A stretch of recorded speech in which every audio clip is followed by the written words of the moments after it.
Olá, seja bem-vindo ao dia 257 da nossa leitura bíblica. Meu nome é Everton Alonso, estamos caminhando para ler a Bíblia toda em um ano. Peço que você possa deixar o teu curtir, o teu comentário, ativar o sininho de notificações e compartilhar com seus amigos para que essa mensagem alcance mais pessoas.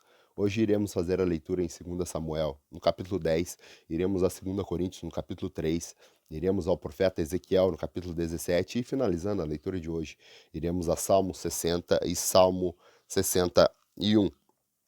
Aqui em 2 Samuel, no capítulo 10, nós vamos ler sobre a guerra contra os Amonitas. Vamos a essa leitura da guerra do rei Davi contra os Amonitas? 2 Samuel, capítulo 10. Algum tempo depois, o rei dos Amonitas morreu e seu filho Hanum foi o seu sucessor. Davi pensou: serei bondoso com Hanum, filho de Naás, como seu pai foi bondoso comigo. Então Davi enviou uma delegação para transmitir a Nahum seu pesar pela morte de seu pai. Mas quando os mensageiros de Davi chegaram às terras dos Amonitas, o líder dos Amonitas disseram a Hanum, seu senhor: achas que Davi está honrando teu pai ao enviar mensageiro para expressar condolências? Não é nada disso. Davi os envia como espiões para examinarem a cidade, a fim de destruí-la. Então Hanum prendeu os mensageiros de Davi, apou metade da barba de cada um, cortou metade de suas roupas até as nádegas e mandou embora. Quando Davi soube disso, enviou mensageiros ao encontro deles, pois havia sido profundamente humilhados, e lhe mandou dizer: fiquem em Jericó, até que a barba cresça, então voltem para sua casa. Vendo que tinham atraído para si o ódio de Davi, os amonitas contrataram 20.000 soldados de infantaria dos arameus de Bet-Reob e de Zobá, 1.000 homens do rei Maaca e 12.000 dos homens de Tobi. Ao saber disso, Davi ordenou a Joabe que marchasse contra todo o exército. Os amonitas saíram e se puseram em posição de combate à entrada da cidade. E os arameus de Zobá e de Reob e os homens de Tobi e de Maaca posicionaram-se em campo aberto. Vendo Joabe que estava cercado por linhas de combate, escolheu algum dos melhores soldados de Israel e os posicionou contra os arameus. Pôs o restante dos homens sob o comando de seu irmão Abissai e os posicionou contra os amonitas. Joabe disse a Abissai: se os arameus forem fortes demais para mim, venham me ajudar. Mas se os amonitas forem fortes demais para você, eu ajudarei. Seja forte e lutaremos com bravura pelo nosso povo e pelas cidades do nosso Deus. E que o Senhor faça o que for da sua vontade. Então Joabe e seus soldados avançaram contra os arameus, que fugiram dele. Quando os amonitas viram que os arameus estavam fugindo de Joabe, também fugiram de seu irmão Abissai e entraram na cidade. Assim Joabe parou a batalha contra os amonitas e voltou para Jerusalém. Vendo-se derrotado por Israel, os arameus tornaram-se a agrupar-se. Hadadezer mandou trazer os arameus que viviam do outro lado do Eufrates. Estes chegaram a Relã, tendo à frente Soboque, comandante do exército de Hadadezer. Informado disso, Davi reuniu todo o Israel, atravessou o Jordão e, chegando em Relã, os arameus estavam em posição de combate para enfrentá-lo, mas acabaram fugindo diante de Israel.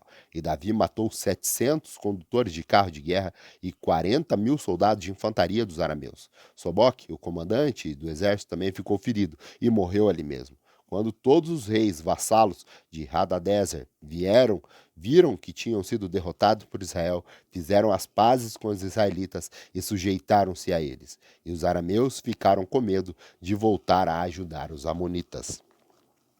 Vamos agora a 2 Coríntios, no capítulo 3. Aqui o apóstolo Paulo ele vai continuar falando dos ministros das novas alianças, ele vai falar também sobre a glória dessa nova aliança. Tudo isso no capítulo 3 de 2 Coríntios. Vamos a essa leitura? 2 Coríntios, capítulo 3. Será que com isso estamos começando a nos recordar a nós mesmos novamente? Será que precisamos, como alguns, de carta de recomendação para vocês ou da parte de vocês? Vocês mesmos são a nossa carta, escrita em nosso coração, conhecida e lida por todos. Vocês demonstram que são uma carta de Cristo, resultado do nosso ministério, escrita não com tinta, mas com o Espírito do Deus vivo, não em tábuas de pedra, mas em tábuas de corações humanos. Tal é a confiança que temos diante de Deus por meio de Cristo. Não que possamos reivindicar qualquer coisa com base em nossos próprios méritos, mas a nossa capacidade vem de Deus. Ele nos capacitou para sermos ministros de uma nova aliança, não da letra, mas do Espírito, pois a letra mata, mas o Espírito vivifica. O ministério que trouxe a morte foi gravado com letras em pedras, mas esse ministério veio com tal glória que os israelitas não podiam fixar os olhos na face de Moisés, por causa do resplendor do seu rosto, ainda que desvanecesse. Não será o ministério do Espírito ainda mais glorioso? Se era glorioso o ministério que trouxe condenação, quanto mais glorioso será o ministério que produz justificação, pois o que outrora foi glorioso ainda não tem glória em comparação com a glória insuperável. E se o que estava se desvanecendo se manifestou com glória, quanto maior será a glória do que permanece. Portanto, vimos que temos tal esperança, mostramos muita confiança. Não somos como Moisés, que colocou um véu sobre a face para que os israelitas não contemplassem o resplendor que se desvanecia. Na verdade, a mente dele se fechou, pois, até hoje, o mesmo véu permanece quando é lida a antiga aliança.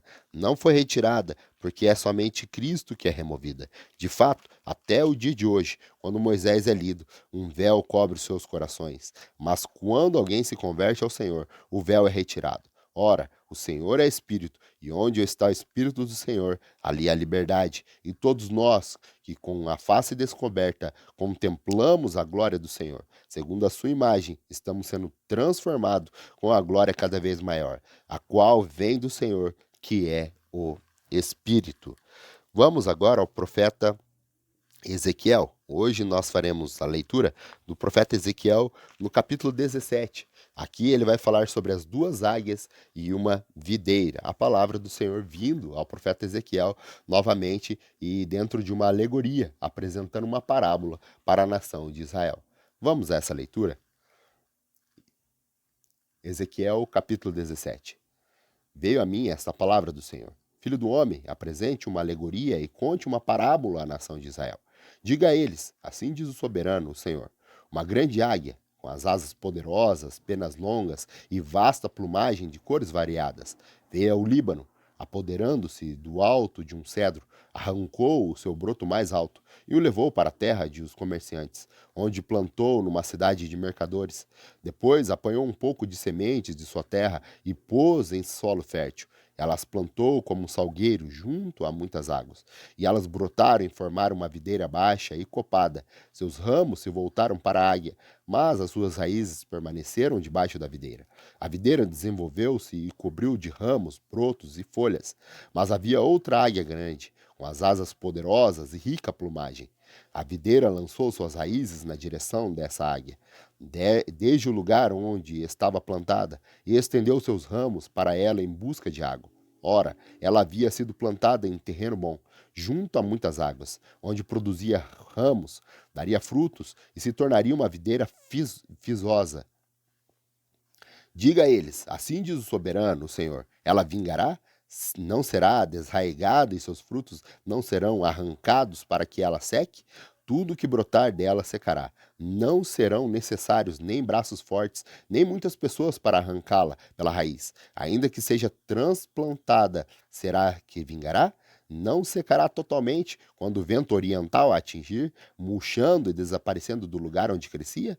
Veio depois a mim essa palavra do Senhor.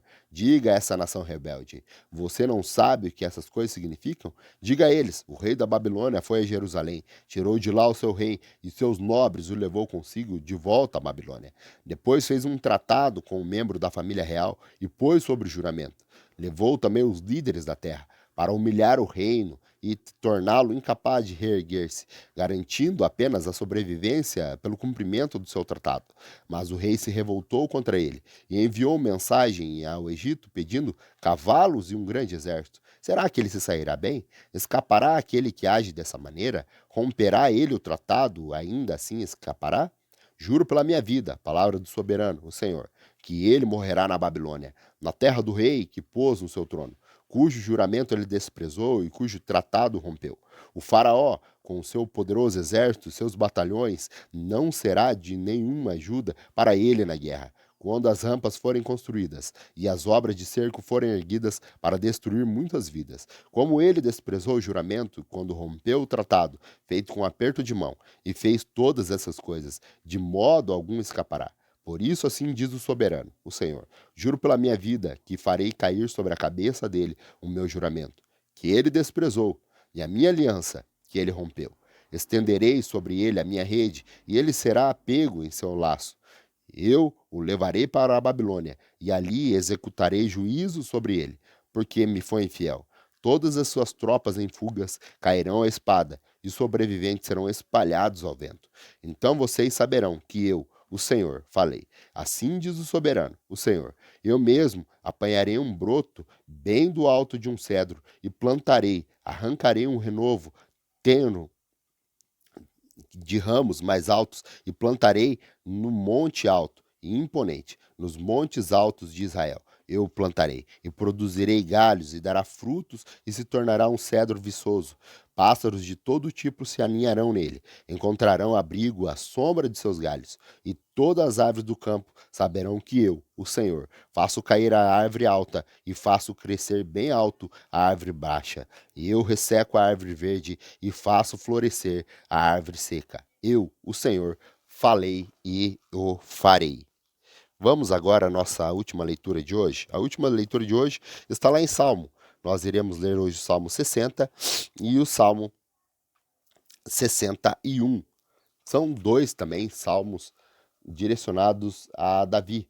E aqui nós vamos encontrar Davi, ele fazendo um cântico, uma melodia da aliança do Senhor que tem com ele. Vamos a essa leitura?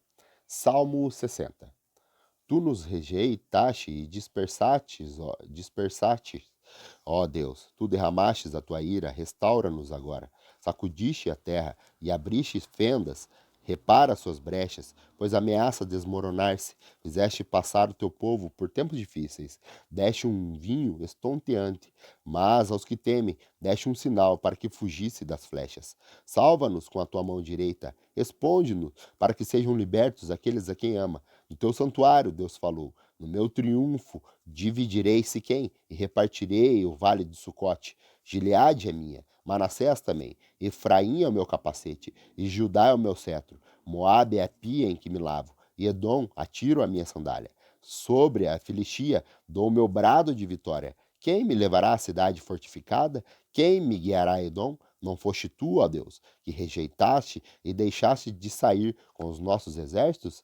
Dá-nos ajuda contra os adversários, pois é inútil o socorro do homem. Com Deus conquistaremos a vitória e ele pisoteará em nossos adversários. Salmo 61. Ouve o meu clamor, ó Deus. Atenta para a minha oração. Desde os confins da terra eu clamo a ti. Com o coração abatido, põe-me a salvo na rocha, mais alta do que eu, pois tu tens sido meu refúgio, uma torre forte contra o inimigo. Para sempre anseio habitar na tua tenda, refugiar-me no abrigo das tuas asas. Pois ouviste os meus votos, ó Deus. Deste-me herança que concede aos que temem o teu nome. Prolonga os dias do rei por muitas gerações os seus anos de vida. Para sempre esteja em teu trono, diante de Deus. Envia o teu amor e a tua fidelidade para protegê-lo. Então sempre cantarei louvores ao teu nome, cumprindo os meus votos cada dia. Grato pela tua companhia, se Deus nos permitir, retornaremos amanhã para mais um dia da nossa leitura bíblica. Até lá!